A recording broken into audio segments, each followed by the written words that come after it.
നമസ്കാരം. വയനാട്ടിലെ ദുരന്തബാധിതരിൽ നിന്ന് ബാങ്ക് വായ്പ തിരിച്ചടവ് ഉടനുണ്ടാകില്ലെന്ന സ്റ്റേറ്റ് ലെവൽ ബാങ്കേഴ്സ് സമിതിയുടെയും സർക്കാരിൻ്റെയും ഉറപ്പ് പാഴ്വാക്കായി.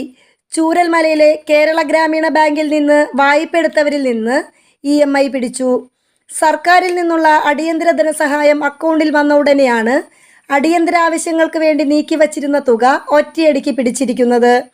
വീട് പണിക്ക് വേണ്ടി ചൂരൽമലയിലെ ഗ്രാമീണ ബാങ്കിൽ നിന്ന് 50,000 രൂപ വായ്പ എടുത്തതാണ് പുഞ്ചിരിമട്ടത്തെ മിനിമോൾ. ഉരുൾപൊട്ടൽ ബാധിത പ്രദേശത്ത് നിന്നും തൽക്കാലത്തേക്ക് വായ്പാ തിരിച്ചടവ് പിടിക്കില്ലെന്നായിരുന്നു പ്രതീക്ഷ.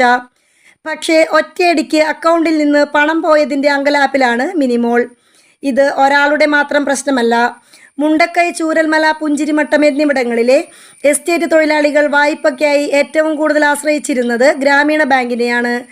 ഉരുൾപൊട്ടലിൻ്റെ ഇരയായ ഈ പാവപ്പെട്ടവരുടെ പണമാണ് സർക്കാർ